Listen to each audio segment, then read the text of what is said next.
ورحمته تعالى وبركاته. وعليكم السلام ورحمة الله. طبتم وطاب مجلسكم إن شاء الله. نبدأ على بركة الله الحملة اليوم، والتي أردناها أن تكون حملة باسم قدوتنا نبينا، أو نبينا قدوتنا. نعم، عليه الصلاة والسلام. هي حملة أردنا بها الخير إن شاء الله، وأردنا بها التذكير، وأردنا بها التوعية بالقدر المستطاع. تتضمن العديد من الفقرات. نريد التواصل معكم بشيء من الأحاديث والتذكير بسيرته عليه الصلاة والسلام. ثم لنا فيلم شريط سينمائي أو شريط لمعجزات القرآن إن شاء الله سيعرض بعد هذه الكلمة المباركة. ثم لدينا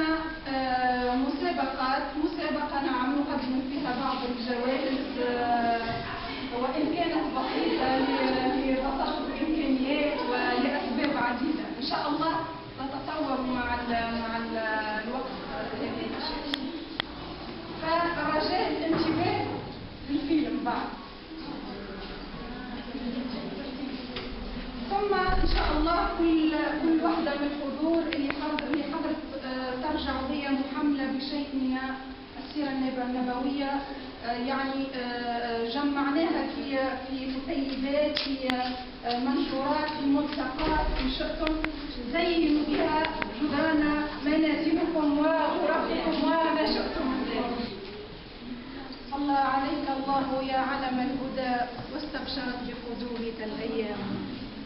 وإنك لعلى خلق عظيم، وإنك لعلى نهج قويم. صلى عليك الله يا علم الهدى، واستبشرت بقدومك الأيام. هتهب لك الأرواح من أشواقها، وزينت بحديثك الأقلام. ما أحسن الاسم والمسمى، وهو النبي العظيم في سورة عما. إذا ذكرتموه هلت الدموع السواكب، وإذا تذكرتموه أقبلت الذكريات من كل جانب.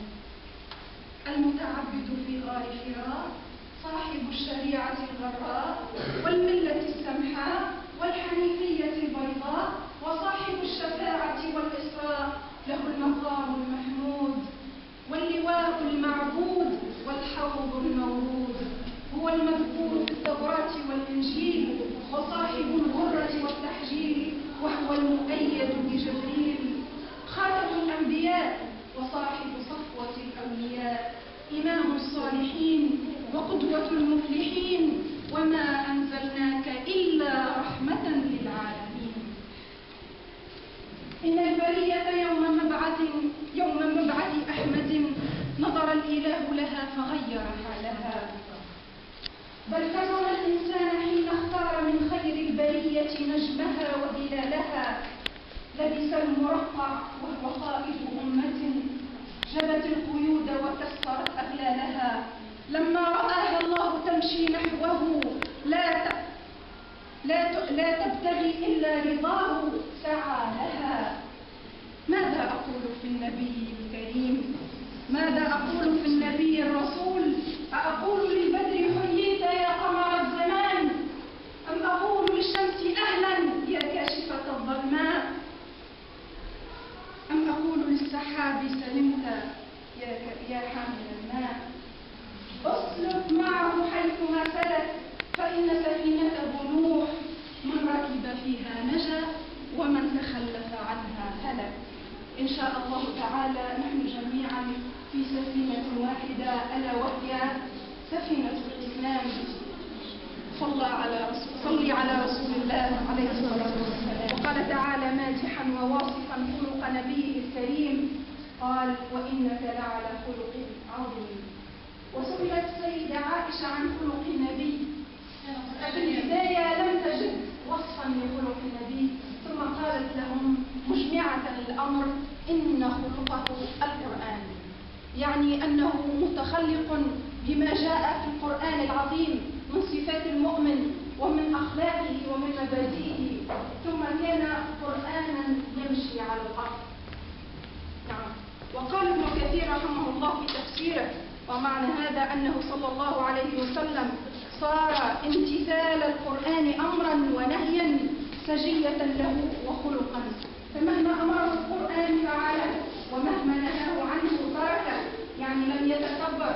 إذا نزلت عليه آية لربما لا تتماشى ونفسية الإنسان، طبعا عليه الصلاة والسلام هو مجبول بالفطرة على نقاوة النفس ونقاوة الاتباع، فهو كلما تنزلت عليه آية امتثل لله وقال سمعنا. أخلاقه عليه الصلاة والسلام أخلاقه معروفة، ولكن أتصدقون أنه كان مع الأطفال عليه الصلاة والسلام أحسن من يتعامل معهم.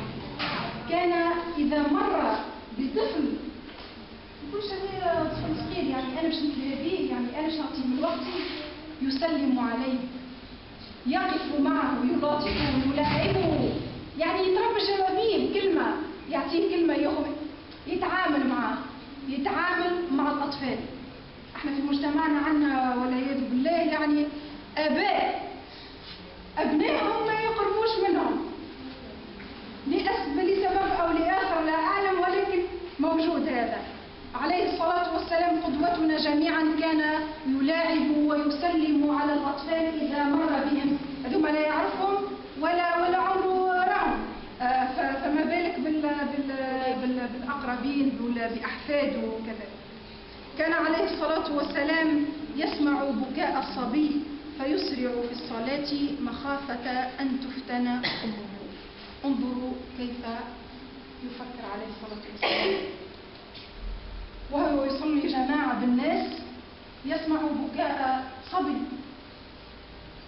فيسرع في الصلاة، يسرع شوية باش أمه ما تتفتنش، لأنها أمه وهي تصلي جماعة معاه باش تسمع صوت ولدها باش تمشي له باش تخلي صلاة ولا باش تكمل وتخليه يبكي. فهو عليه الصلاة والسلام من فطنته من نباهته أنه يسرع في الصلاة كي لا تفتن أم هذا الصبي.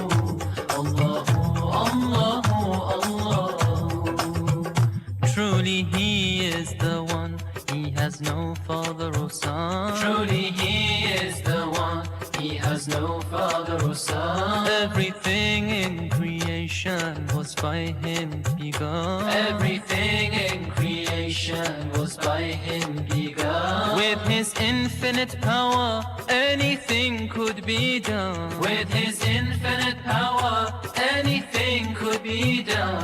Ask Allah for his pardon, ask Allah for his pardon, and you'll enter the garden. Allahu, Allahu, Allahu, Allahu, Allahu, Allahu, Allahu,